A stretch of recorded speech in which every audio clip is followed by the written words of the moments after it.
Metal Army welcomes in Bjorn from Soilwork. Bjorn, how's it going today, man? I'm doing pretty good. How about you? I'm awesome. Should I call you Bjorn or Speed or what's up? Bjorn is fine, dude. Okay. I figured in your regular life nobody calls you that. Few people maybe. No, a lot of people call me Speed back home. No, it's usually in connection with a band. So. Right. It doesn't matter.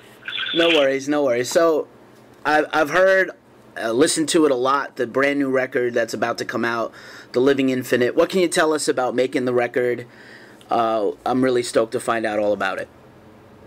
Well, I came up with the idea in 2011 and about making a double album, and I also had the title back then, The Living Infinite, and I presented it to the band, and guys in the band were pretty, psyched about the idea, but also a little bit skeptical about, coming up with enough songs, and we didn't want to compromise in any way, ending up having the first disc being awesome and then the second one going downhill. So those were the main concerns, so to speak. But when we started to write the album, we noticed pretty soon that we had something really good going, and that it was going to be really diverse, right? So because, every member of this band has contributed musically and also lyrically, and we have different ways of writing, songs, but we also have kind of like a mutual vision, so to speak.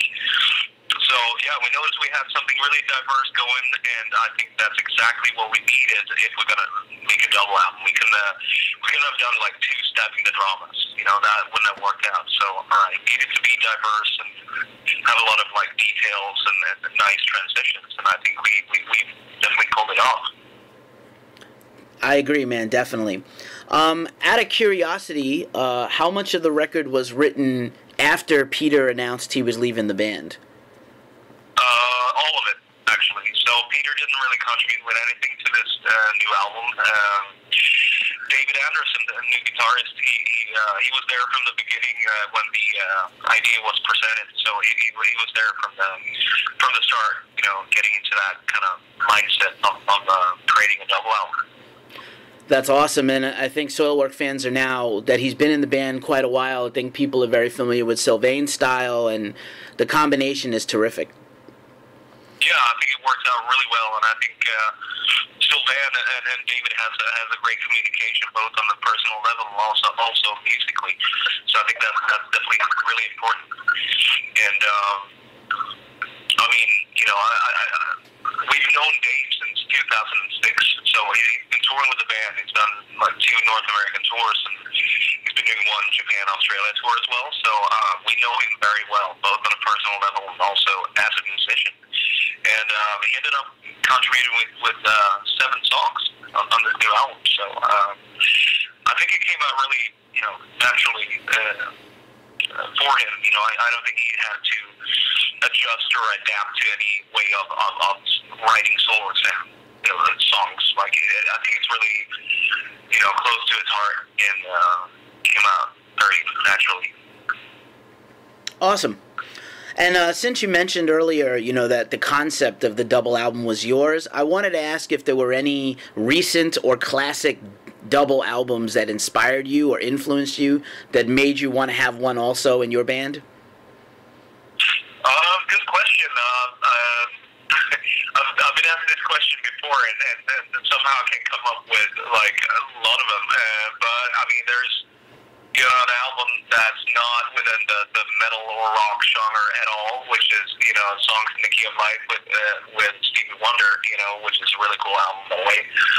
But I don't know. I just wanted to kind of capture that feeling of in the 70s and sometimes in the beginning of the 80s, it was kind of popular to release double albums, and I was thinking to myself, like, if they could do it back then, why can't we do it now? It is a different musical climate, but somehow I think it's kind of needed out there, a double album, because it has become too much about singles.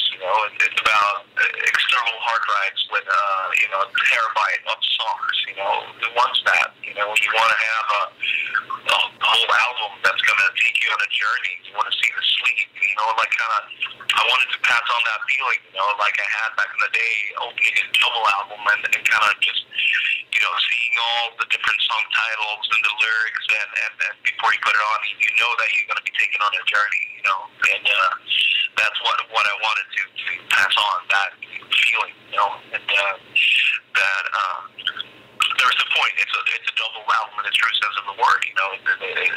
There's a reason for the track order and everything, you know. It's kind of, there's transitions and everything, so I think that's what we wanted to capture. Cool. And speaking of the album, and I've been listening to it a lot, but I was trying to figure out if there's a concept behind it or a special meaning behind The Living Infinite. Maybe you could let us in on that. Well, I mean, it is somewhat of a conceptual album in a way that it's dealing with a lot of existential questions and matters. And I've been spending a little bit too much time thinking about those things. I mean, I know I'm definitely not alone thinking about why am I here, you know, and then where does my, you know, like feelings and thoughts go when I die, you know, and it's really hard to accept that they're just going to die, you know, where they got to go somewhere, right? Or, you know, you're not sure about anything. And basically, you know, it kind of took up too much of my time every day that I needed to kind of express that, you know, and kind of come to terms with all of those thoughts, you know, and kind of de-traumatize them in a way. So that's been my way of reaching that kind of acceptance. That's really cool. Thanks for sharing that. Now it makes a lot more sense to me. And so I wanted to ask a few specific questions to the music of the record, which is, I know you talked about the diversity, and it's definitely there, but I definitely feel like the heavy songs are super heavy, like almost a throwback to the early days of the band, like Chain Heart Machine. Was that just happen that way, or is that a product of just working together? I don't know. I guess it just happened in that sense. I mean, I know we wanted to bring back some of the kind of Scandinavian feel that we had on the 3-4 first records, you know. And I feel that especially that kind of Scandinavian kind of like melancholy was kind of lost for a while, and I think we wanted to bring that back. But we were not really hinting at, you know, let's do it like back in the day or anything like that. It was more something that we wanted to capture.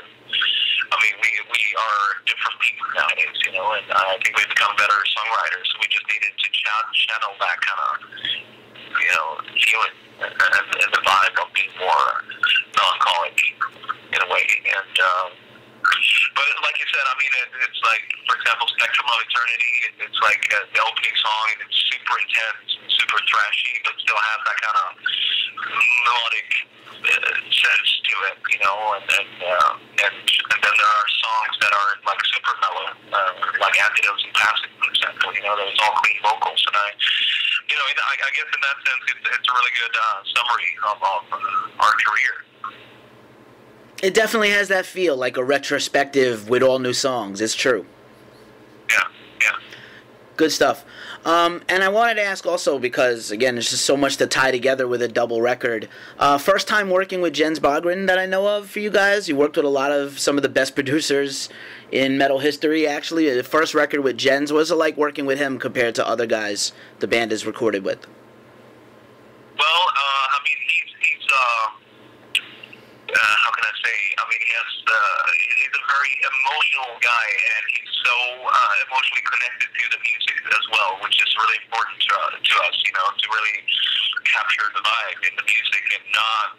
We wanted to have the sound be pretty organic, you know. We wanted to sound like a real band playing, and there's just too much of that out there already, you know, where everything is so processed and so edited, you know. And we wanted to keep that, and he's all for that, to capture like the feeling in the music, you know. And he mixed Panic Broadcast, but he wasn't involved in the whole recording. So, as you said, this is our first time working on a whole album with him, which was really interesting.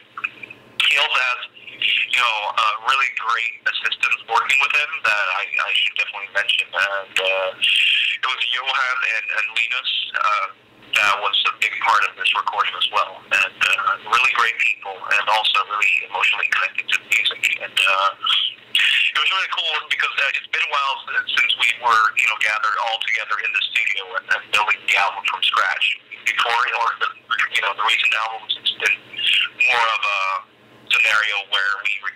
guitars in one studio and drums in a different one, and then mixed in a third studio. So I think we wanted to do it old school, and get together, cook together, and create this album together. Living at the same place, building it from scratch. So I think that worked out really well, and having Jens supervising the whole thing definitely made a huge difference as well. Cool, man. Cool. Couple more questions for you, man. You've been great. Thanks so much. Basically, I was interested also in the artwork of the record. It's very classic looking, almost like a royal crest. And I didn't know how much input the band had into getting that that look. Well, we basically gave the guy who was making the artwork, which is Mercia from Nevik. He also did Stabbing the Drama cover. So basically, we gave him some keywords, about the album being a lot about existential questions and matters, and also mentioning the connection to the ocean, which the title connects to, because that's how he was describing the ocean as the living infinite. And I thought that was really cool. And somehow I connect a lot of existential things to the ocean. So we wanted to have a kind of a nautical, oceanic feel on the cover. So we basically just gave him some keywords to work with, and for once, everybody liked the first suggestion for the cover, and then he kind of worked on the details. And because it hasn't been that easy before. It's always hard. We have 6 strong opinions in the band as well, but this one worked out really good. Cool. You guys are kicking off a huge U.S. tour in a few weeks right after the record comes out with Jeff Loomis and Blackguard and some other bands. I'm definitely going to be checking that out. How much, when it comes to making a set list when you have a brand new record, how much of the new songs can we expect? Are you guys rehearsing any of the really old stuff too? What can we expect? Well, first of all, it is really hard, picking out the songs for a set list. It's 9 albums, right? So it's kind of hard to pick out the songs for sure. But it's kind of hard because the new album is coming out right in the beginning of that tour, and I guess we have to see it out of a promotional perspective and maybe play 4 or 5 songs and not too many of them, because it's people might not be too familiar with the songs. So I think people would be pretty disappointed if we ended up playing we love this album, we're going to play 10 songs from this latest album. I don't think people would appreciate that much. But so we're going to try to do 4 or 5 from new album, and of course songs from each album of our career. So it should be a pretty good mix. Cool. And just for a last question, I just wanted to ask, the band has been around quite a while and came along at a pretty pivotal time for metal, I think, in the mid to late 90s. Are you getting nostalgic at this point? Do you look back at all fondly or otherwise on the history of the band? Do you feel like with this new double album you guys are still very vital and fresh? Where do you feel about Soilwork's place in metal right now? Well, I think we're, kind of touching at something new now with this album. To use an old cliche, a new era. But I really feel that way because, I'm really proud about us sounding this vital, because, I think you can tell by the new album that we're still having so much fun and feel very passionate about our music, So it's, but looking back as well, it's kind of hard to grasp. It's only the latest maybe 2-3 years where I've been able to kind of grasp a little bit what we've accomplished with the band. It's been going so fast, and then we were releasing records every year pretty much, and then, now it's more like 2-3 years in between. So I guess it's kind of easier to stop for a second and kind of look back. But I am really proud, for sure, and that we're still enjoying this, and keep finding new ways of developing our music. Great, man. Thanks so much for spending some time with us, Bjorn from Soilwork. Thanks for hanging out with Metal Army. I look forward to seeing you guys. I think I shall see you at the last date of the American tour in Worcester, Mass. And I'm really looking forward to it. Good luck and be safe out there.